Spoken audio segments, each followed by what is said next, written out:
Welcome, friends and colleagues, to the June 3rd, 2020 installment of Reporting and COVID-19 Conversations for Journalists.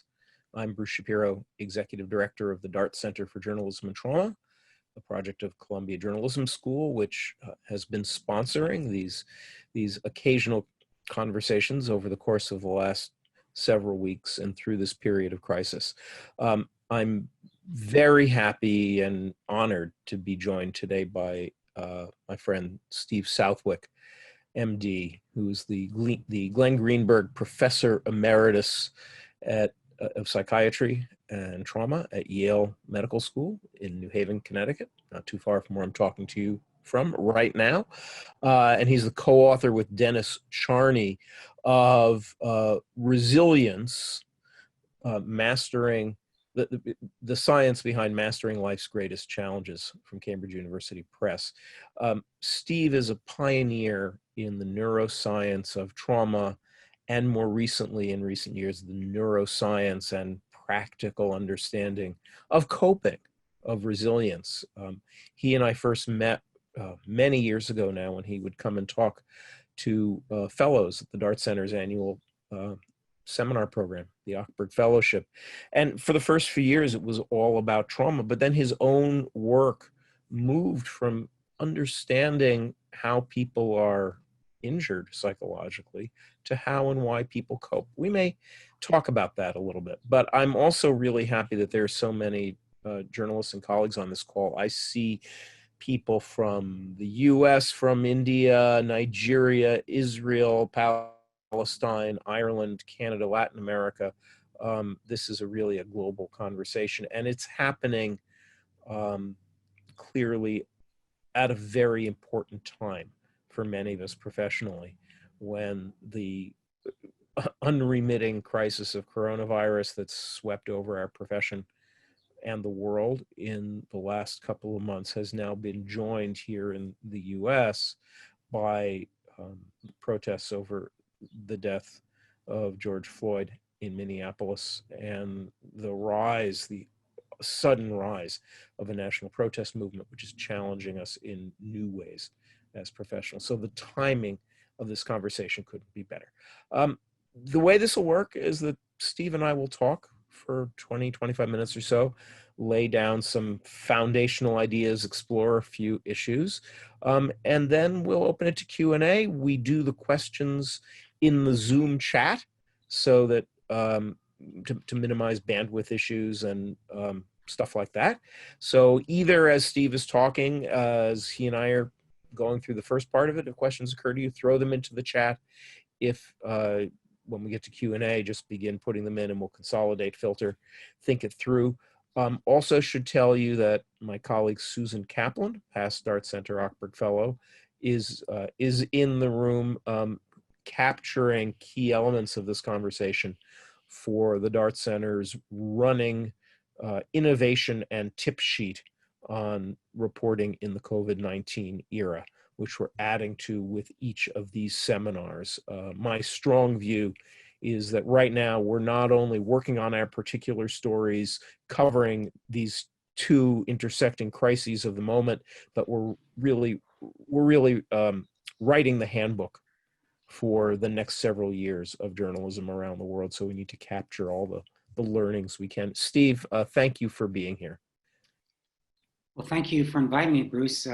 We have been very good friends, close friends for a long time, and I'm honored to be here with you. Steve, let's start by talking a little bit about this idea of resilience. It's become a little bit of a buzzword in politics, in self-help, in all kinds of places. We now hear it all the time. Maybe could you unpack a little bit what you understand about this idea, and then we'll get more specific. Maybe tell us a little bit about your own journey to it, because as I said, when you and I first met, while you talked a little about resilience, the focus of your work was veterans who had been severely traumatized, and that led you in this new direction. So talk a little bit about those things, your journey here, and what you understand resilience to mean and what we should understand it to mean.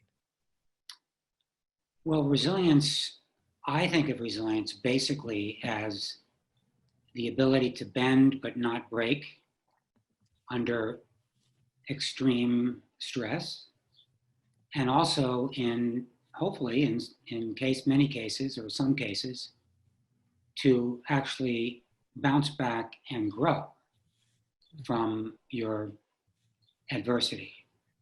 There are lots of different definitions, but that's a quick summary of how I think about it. Now, we got involved in studying resilience because, as Bruce had said, we were studying post-traumatic stress disorder for years, both psychosocial and neurobiological aspects of the stress response. And we began to think about, well, let's study resilience as well. Not that they're mutually exclusive by any means. And we did a study with the National Institute of Mental Health and Yale and the VA. And we interviewed a large number of former prisoners of war from Vietnam, special forces instructors, because we thought who better to teach us about developing emotional and physical resilience than special forces instructors, and civilian men and women and children who had been through extremely difficult times, but were faring quite well or very well nevertheless. And as we did these in-depth interviews, we kept hearing the same themes over and over again. And we boiled these themes into what we call 10 factors. Whether it's exactly 10 or not, who knows, but this is what we kept hearing over and over with hundreds of interviews. And Bruce, that's how we got started, and have been doing resilience research for over 20 years. And as you identified these factors, one of the things that's been striking to me when you and I have spoken about this is how many of these resilience factors are things that can be cultivated, are ways that people can encounter difficulty in a planful way rather than simply be taken over. You don't have to do sort of a whole list, but what are some of the key resilience factors that might be especially relevant to journalists who are on this call? Yeah, I think one of the most important things that you mentioned is that these are skills largely that can be learned, and there is a science to it, and that's what we write about. We tell stories. I mean, we try to get out of the way. We learn from the people who are resilient, and then, of course, there's a very robust psychosocial and neuroscience literature to back that up. So these are amenable to learning. Mm-hmm. Now, it takes practice, it takes training. One of the most important is learning to face fear. This is very difficult. We all want to back away from fear. That's one of them. I'm happy to talk about more if you like. Yeah. Another is coping style. Yeah. So coping styles that are more active in problem solving tend to be much more effective in general than passive or avoidant coping styles. We also found that having the best that you can, a positive attitude. Now we know that that's not easy. It doesn't come naturally to some people, to many people in fact, primarily because we all have a negative bias built into our nervous system. We notice negative or threatening stimuli before any other stimuli. That's the way we're built for survival.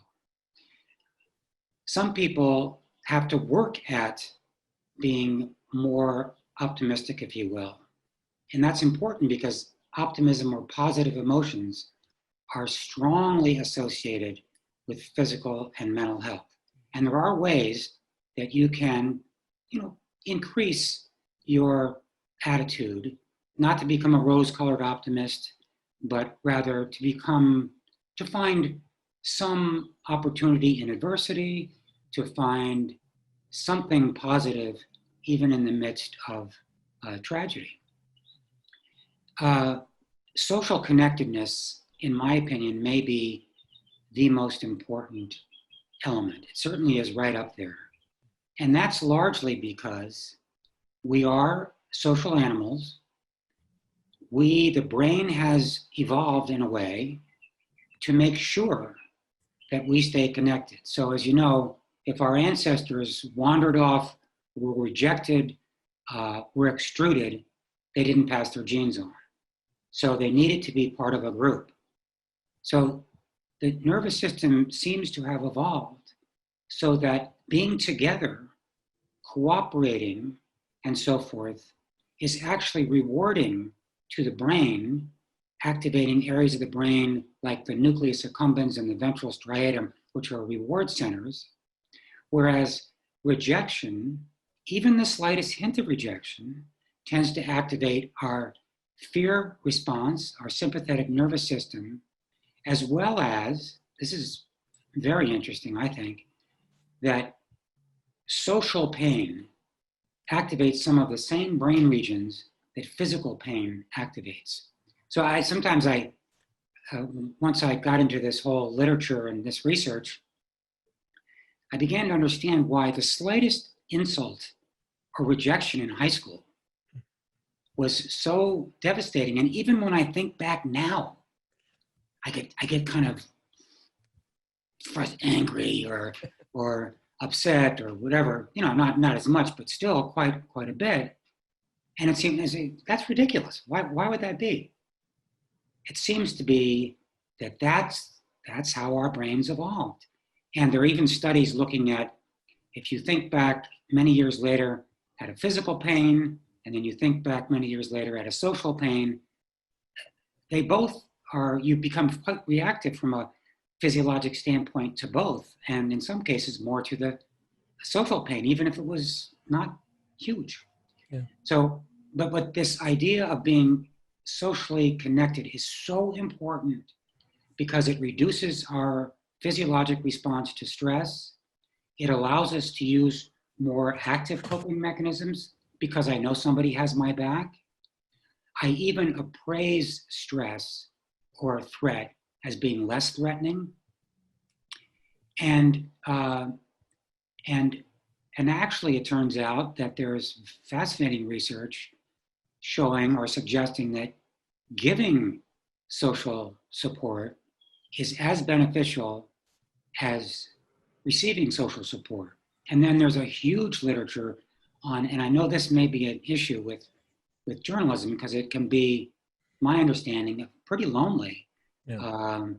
And there's a huge literature on the negative effects of isolation and loneliness on your physical and mental health. And in fact, too much isolation appears to be, in some studies, as toxic to your health and how long you live as is cigarette smoking, obesity, and sedentary lifestyle.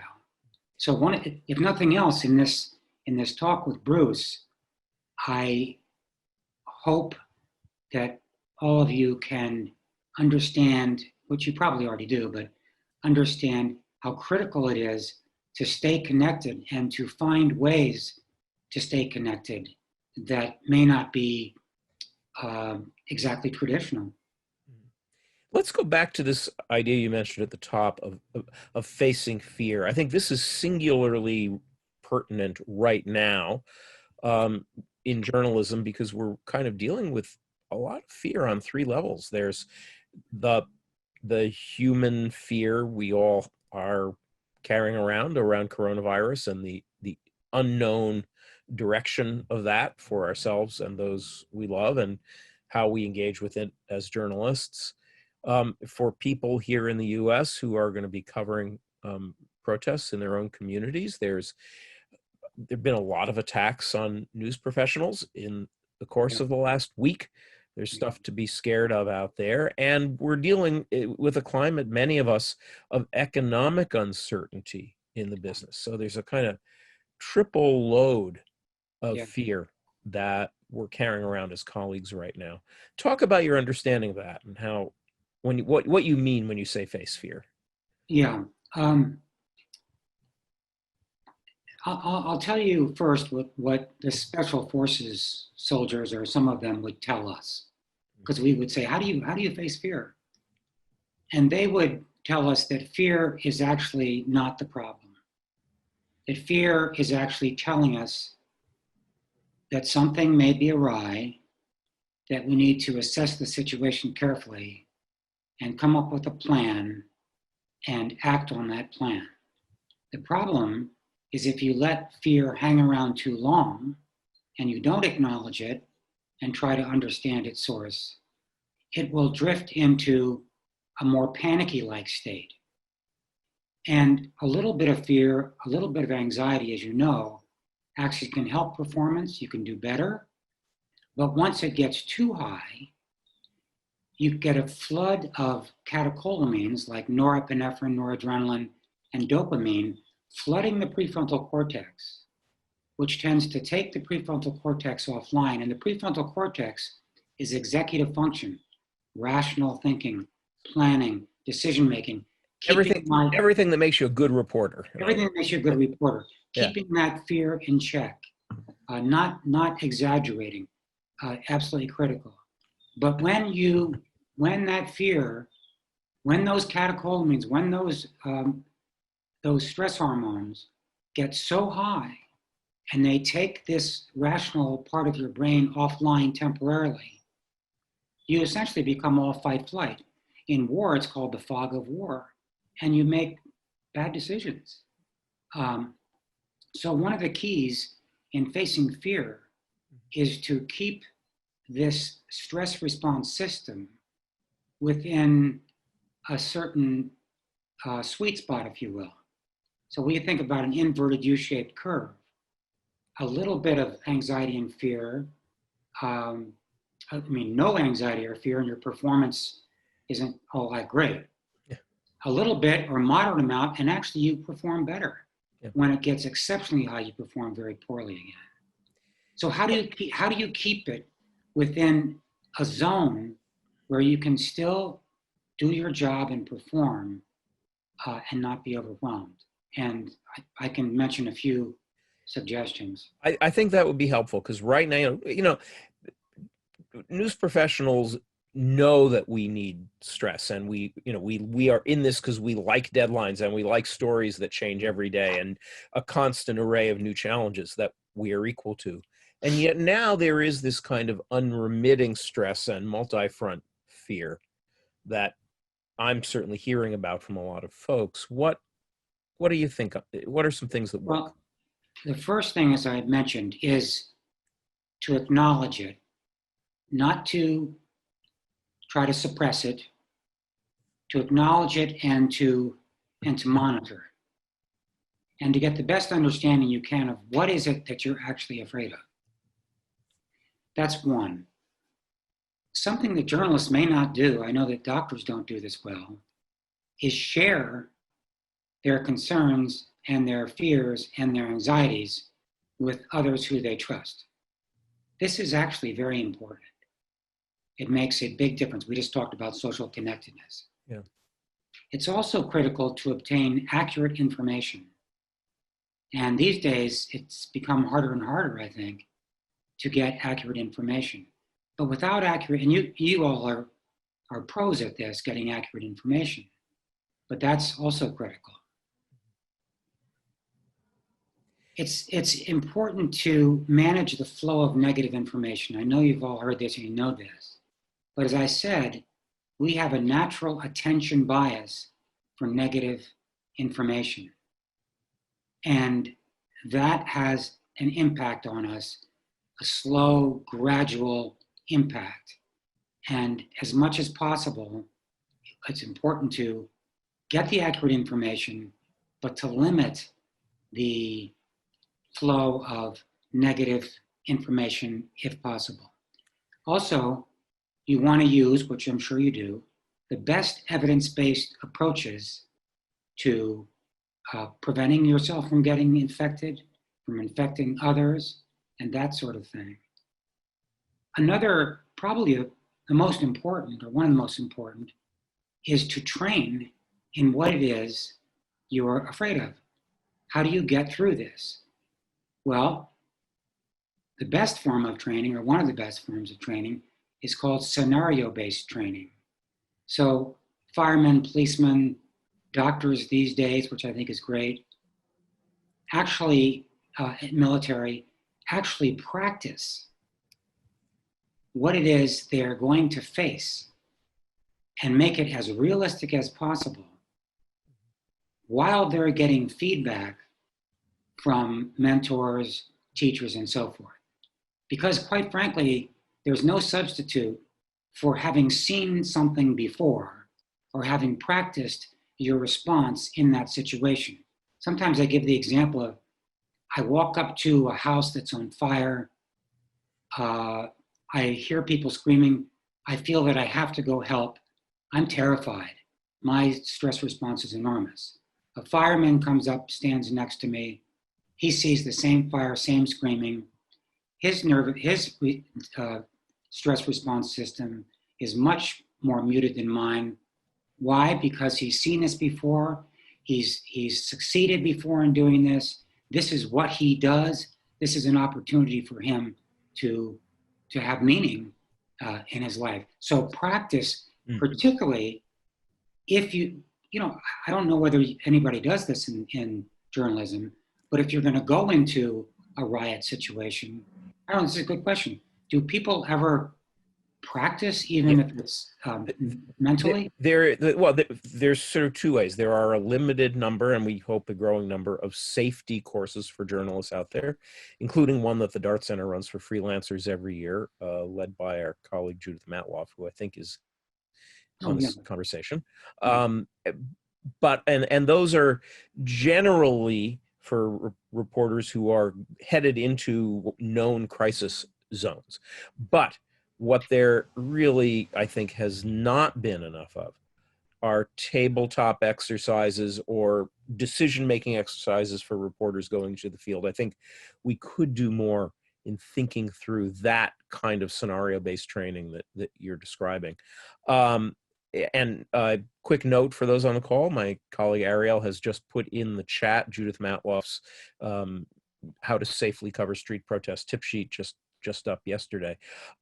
Steve, we'll go to questions in a few minutes, but before I do, I want to talk a little bit about burnout, which is something along with trauma that we're very concerned with in journalism right now, and where our resilience is really being tested because of the open-ended nature of these crises. You and your brother, who's also a physician, have just done a couple of articles on burnout in the medical professions, and what kinds of resilience building medical professionals could do. They're in the Journal of the American Medical Association. I read them both. They're both short, easily digestible, and it struck me that there's so much in what you're describing in medical professionals that also applies to us. Could you talk a little bit about that? You define the sort of the two factors of social connectedness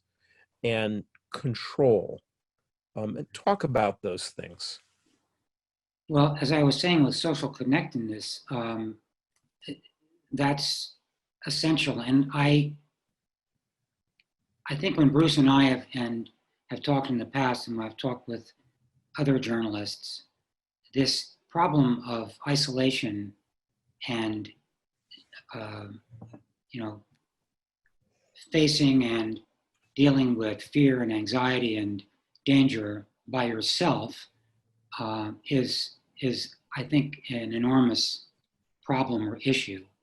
And with medicine, what's happened over the years is that there has been really a loss of social connectedness, primarily because of the commodification of medicine and the use of computers, and there's not nearly as much time to be with your colleagues and to be supported by your colleagues. And medical schools and hospitals are now beginning to trying to address this issue.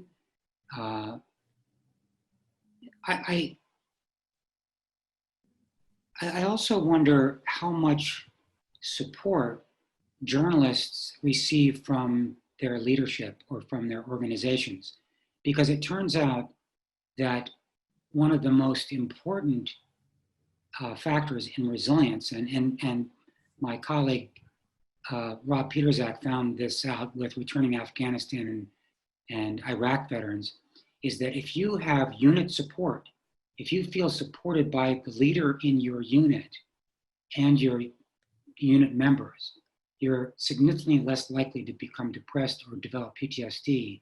Also, if you have a strong social network when you get home, that also helps to buffer against PTSD. So your leadership makes quite a big difference, in your organization. And another question is, do you have peer support mechanisms, buddy systems, these sorts of interventions or programs?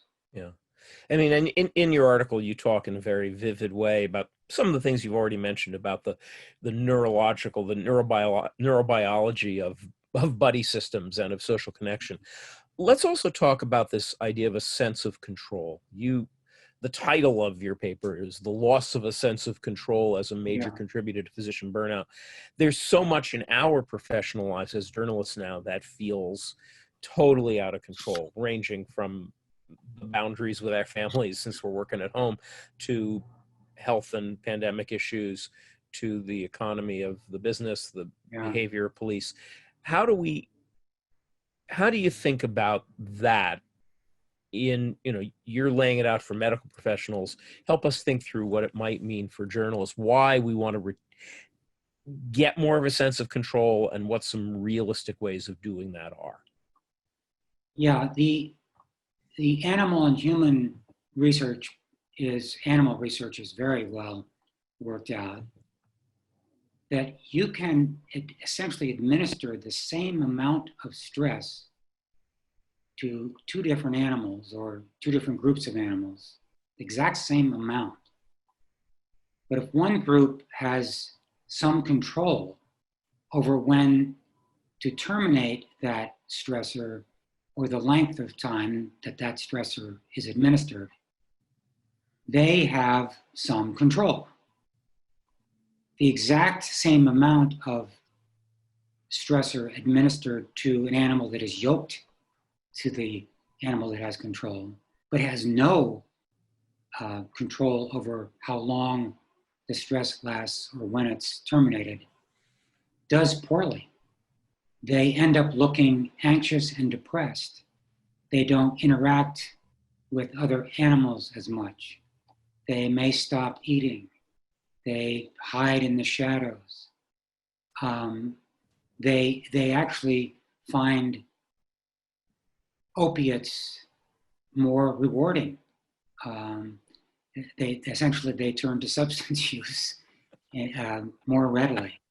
So it's really clear that if you don't have a sense of control of a stressor, it can be toxic to you.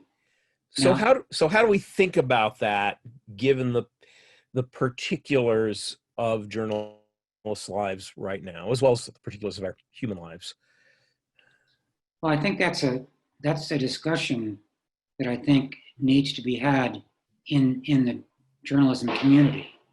But as I said, one big one is to train, to as much scenario based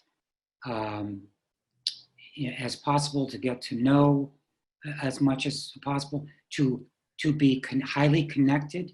That increases your sense of control quite dramatically. I remember when I was an intern in medicine and I'd be called into the intensive care unit by myself, I would be terrified. I wouldn't think that clearly. But if I was just with another colleague, I felt far better control, even though the other colleague maybe didn't know any more than I did. And if we were with the chief resident, no problem at all. So I can't overemphasize this buddy system or collegiality. So knowing as much as you can beforehand is really critical. Also, whenever possible, to try your best to reframe this adverse event as both a challenge and a threat. Yes, it is a threat. No question it's a threat.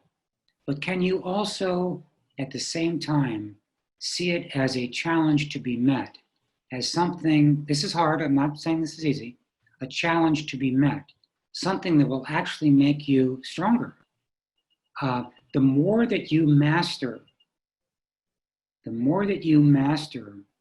stressors, the more that the stressors become controllable, the less toxic future, quote, uncontrollable stressors will be. So you become stress inoculated. So actually, I sort of thinking about this right now, a big part of resilience is what's called stress inoculation.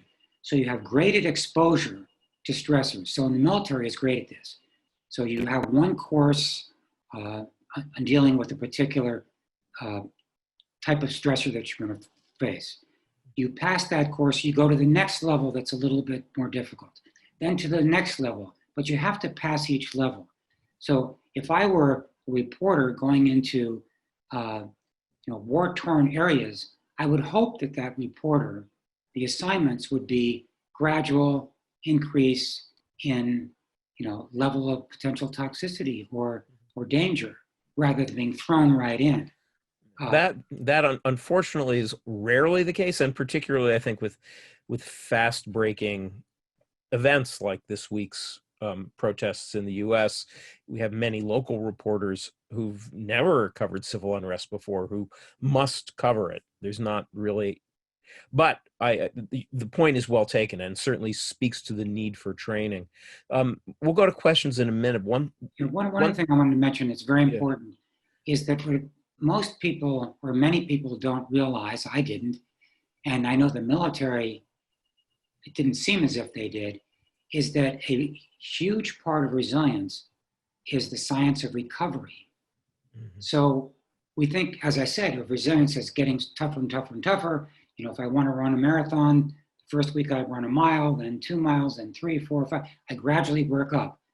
However, the part that many of us forget is that recovery is critical. So if I want big biceps, I don't do upper body workouts 2 days in a row. Those muscles have to recover. That's the same emotionally and physically. And so recovery, and in medicine, this is one of the biggest problems with COVID-19. This is huge. The staff are day in and day out, so forth. And hospital systems and journalism must find ways to recover. Yeah. I give the example really quickly of Robert Sapolsky's beautiful book, Why Zebras Don't Get Ulcers. And the zebra gets chased by a lion. It has a huge stress response, which is good. It gets it out of danger, but as soon as it's out of danger, its stress response comes back to baseline. But they don't have much of a prefrontal cortex.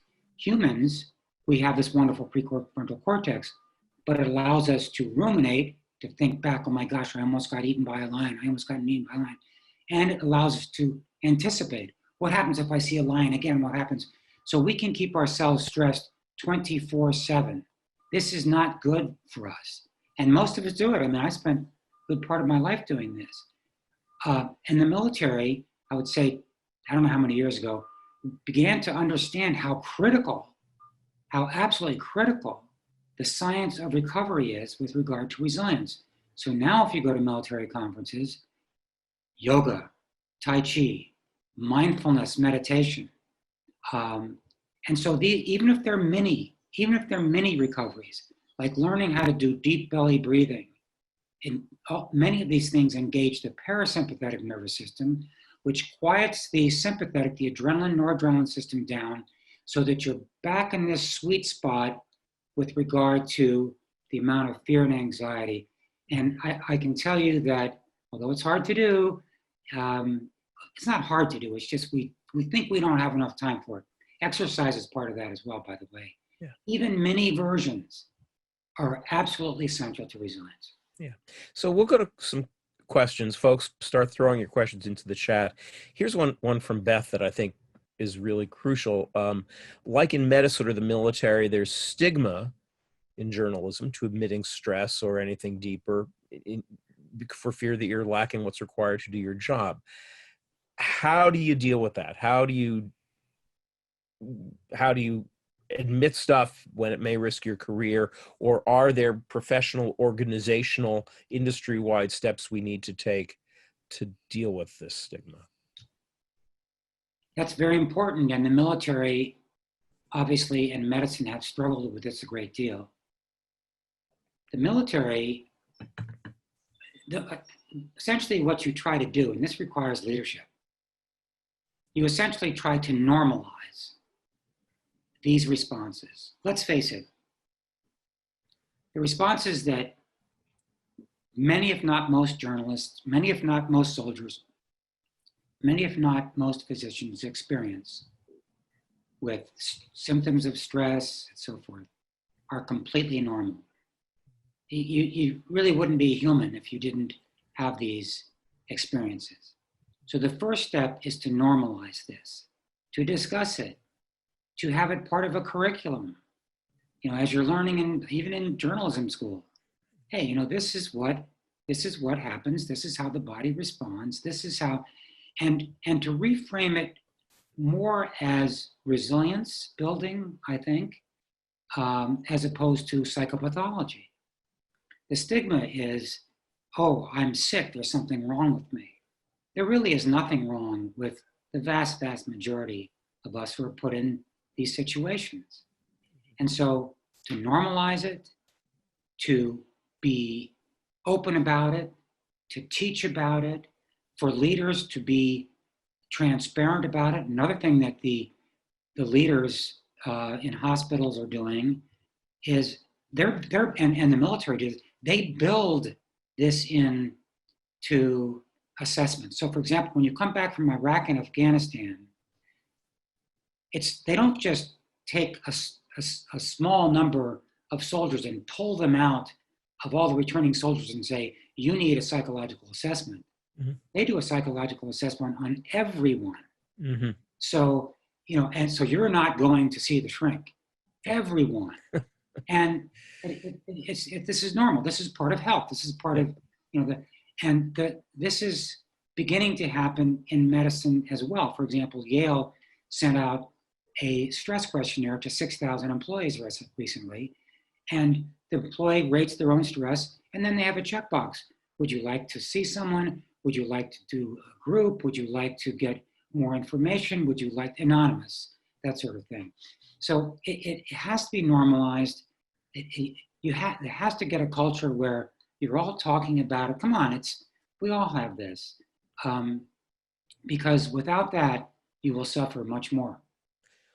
There's a question that's come into the chat that relates to journalism ethics, and I'm not going to read the whole thing, but something that I know I've heard you talk about in the past as one of your resilience factors, and that may be particularly relevant now, is mission and professional ethics. Talk about how those relate to our resilience and why they're kind of part of our self-care kit as well as our purely professional kit. Well, I think that having a moral compass, if you will, having a set of ethical standards, which I know is extremely important to journalists, as it is to medical professionals, is very important, because these principles are something that you can rely on when you begin to waver, or when you're uncertain, or when you think maybe you should cut a corner, or whatever. These principles, these tried and true principles that are based on wisdom and what we believe is right and just, are there for a reason. And some people recommend to rehearse those for yourself periodically, because when you violate those, there's great guilt and shame. Now, one of the other problems is that sometimes those principles can seem so rigid that you find yourself in an untenable situation where you're in a situation that is so dangerous, it could have been avoided if you hadn't abided so rigidly to those principles. And I know that, for example, the prisoners of war that we interviewed, there were some military principles that they went into their prison experience with, and some directives, and they really couldn't abide by them. It was impossible. When you're tortured the way that they were tortured, you have to give some information. And so they had to change their ethical guidelines, because if they kept them as they were, which they initially did, it was so shaming and guilt-provoking that it was very highly detrimental. Here's a really good question from Charlie Saceda in the Philippines.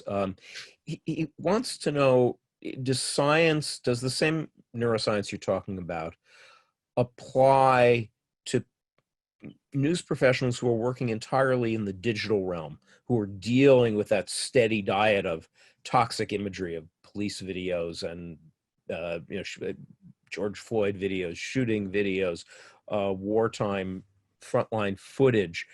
Charlie says, I ask this because I hear people code better, digital programmers code better when they're being hugged or have a hand on their shoulders in the middle of this pandemic.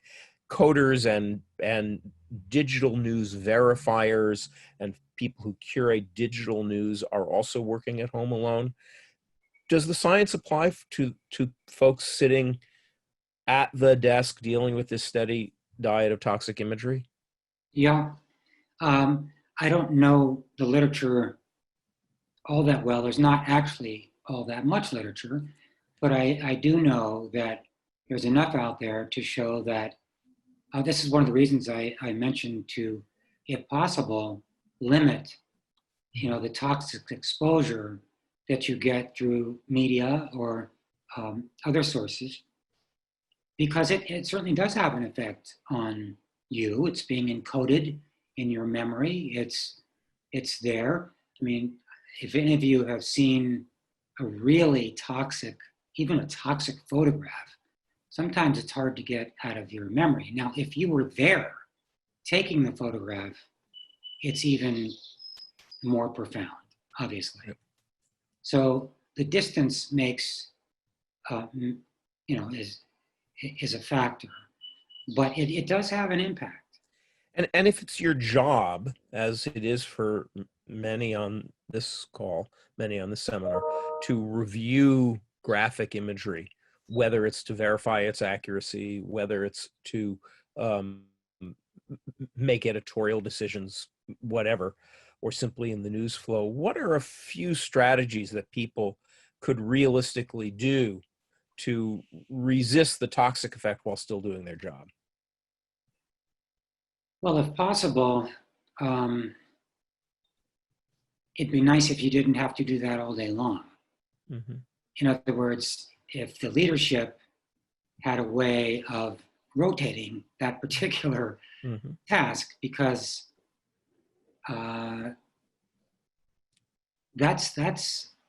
that is very difficult mm-hmm. to tolerate over a long period of time. It's like being a body bagger, or mm-hmm. that can be very, very toxic. I think one of the things that helps is to remember that what this is about. Why are you doing this? How is this helping? How is this part of your mission? So this is reframing. I am doing something to help others.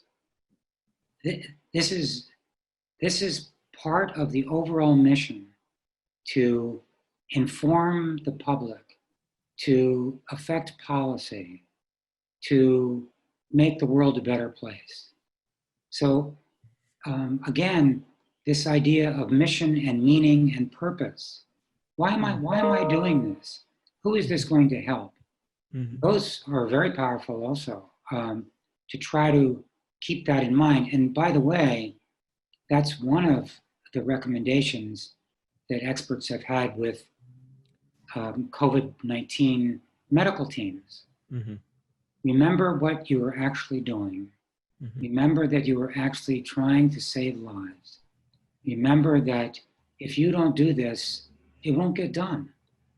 If you're not here, people will not know, and they will not be able to make accurate decisions. Mm-hmm. Sue Kaplan is wondering, what about journalists who may, like soldiers, sometimes resist training, resist engaging with self-care? What about our, even as individuals, without putting the blame on colleagues?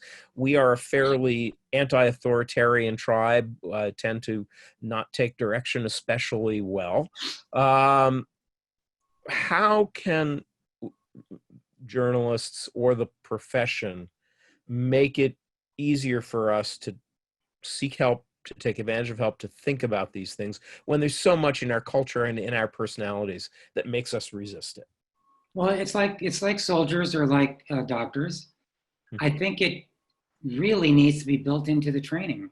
I can tell you that when I used to give lectures to med students, and I would talk about various resilience factors, such as sleep. Sleep is really critical. In medicine, the data on the percentage increase in serious medical errors if you've been on call for 24 hours is really frightening. But in any case, what I found is that people tend to respond if it feels applicable to them.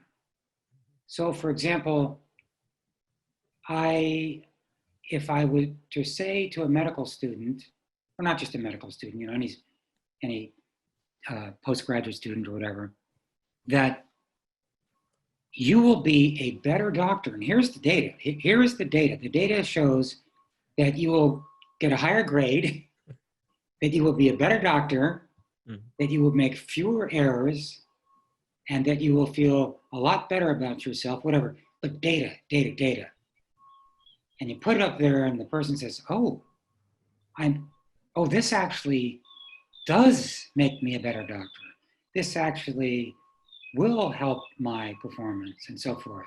So it has to be personalized. It's not just, sleep is good for people. Yeah, I know that, big deal, next. No, here's what happens when you don't get sleep. Here's what happens when you do. Here are the people, and so forth. So I think, and there's this myth of rugged American individualism. None of us are that rugged individualistic. We all like to think that, that's American, and it's very, for journalists and for doctors, there's a group of us, but we don't operate on our own at all.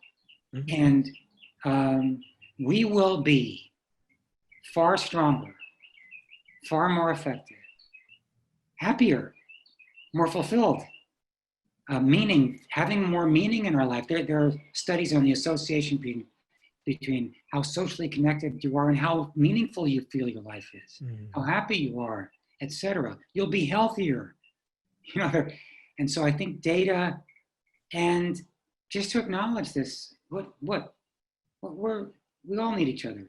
I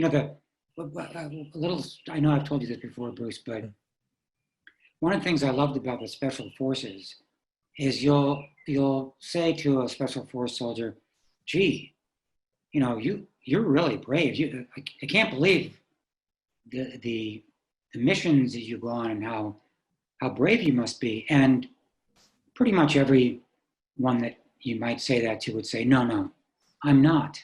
It's my squad. It's my squad that's brave. I'm not brave. It's the squad. Because, as I said before, everybody has one another's back. You are your brothers and sisters' keeper. It's team, team, team. Team makes people so much stronger and happier. Yeah. Nick Muller has a question about reporting on traumatized folks, but it actually touches on these ethical questions, and mission questions, which we identified. Since you have spent so much time with people who have suffered a lot, and some of whom are deeply injured but highly resilient, some of whom remain in a lot of trouble. Um, what what have you learned about talking with people who've experienced trauma and catastrophic loss that can help us as reporters both work ethically with those people and enhance our own sort of sense of the value of the conversation? Are there particular strategies, Nick wants to know, for approaching highly vulnerable people? Yeah, I think that's a very important question, Nick. Thank you.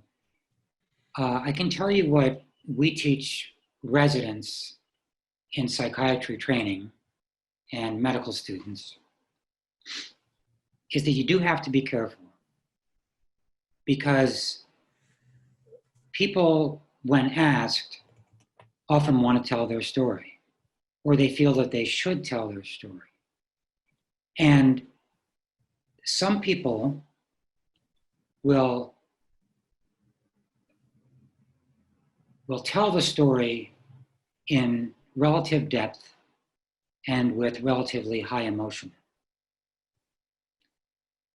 And quite honestly, it will be too much for them, because we, the journalist or the new trainee, will walk out of the room, or the patient will walk out of the room, and they're left with all of this extremely intense emotion. So we often say to a resident, and I know it's a little more difficult with journalism, that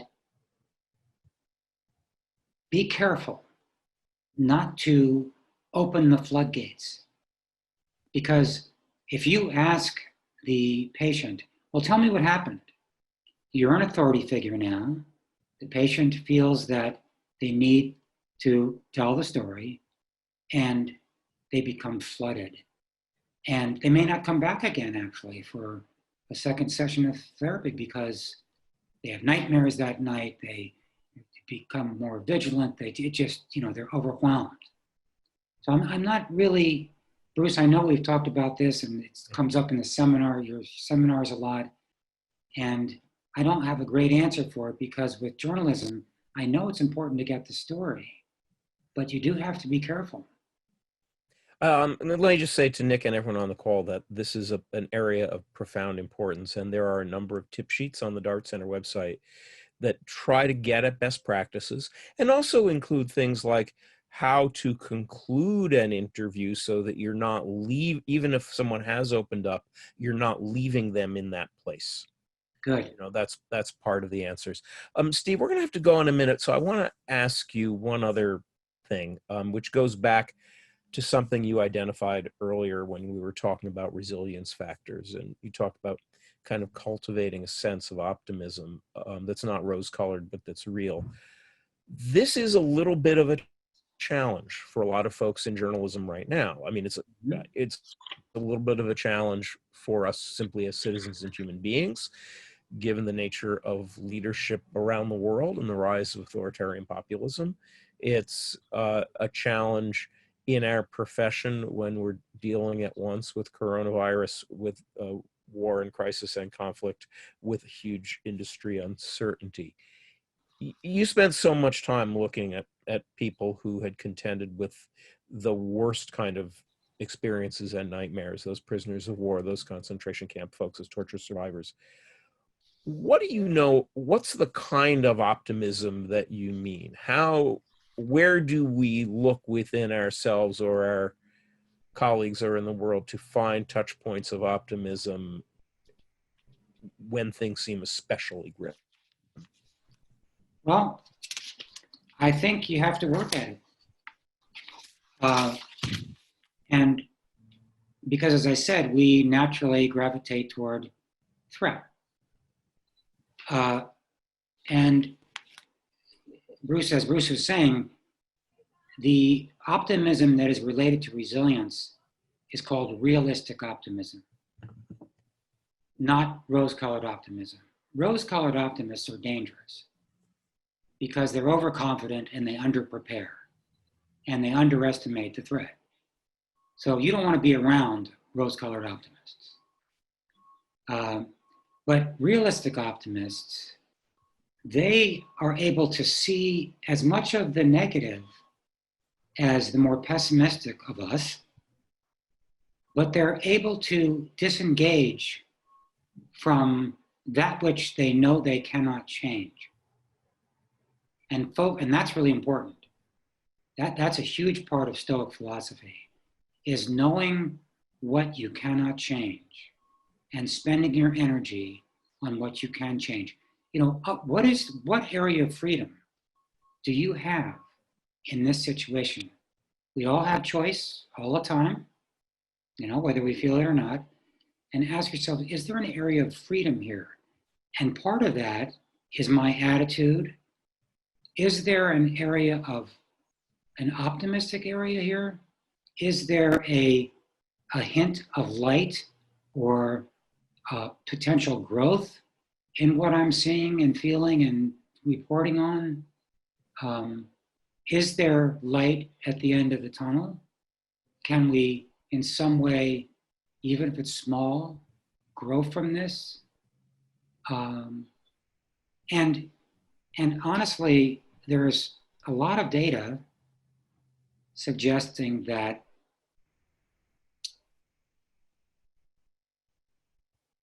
it's important. This is a tough one. I hate to say this, but it's important not to spend too much of your time or all of your time with individuals who are very pessimistic, because it's infectious. And there's incredible studies, beautiful studies done, that happiness, quote, or optimism is also infectious. So that's not to say avoid people who are a little bit more on the pessimistic side, but don't, you need to be around a couple of positive people sometime, you know, and it turns out, I know this is going to sound really fluffy, but there is data on this. If you act in a way that you think optimistic people act, you tend to become more positive. So William James talked about this, that thoughts affect feelings, but so do behaviors. And so acting as if, fake it till you make it, does help some. It really does. Well, I think that's as calming and forward-looking a place as any to end on in this moment of crisis and moment of opportunity as well in the world. Steve, thank you very much. Thank all of you for being on the call. If folks, you could turn on your cameras for a minute, we can get a screenshot of everybody perhaps applauding Steve for his wonderful talk. Let's, come on, cameras on, cameras on, cameras on. Let's do it. Yes, okay. And someone on the team, screenshot, please. Thank you. I want to thank Kate Black and Ariel Richin, who pulled this together on the back end.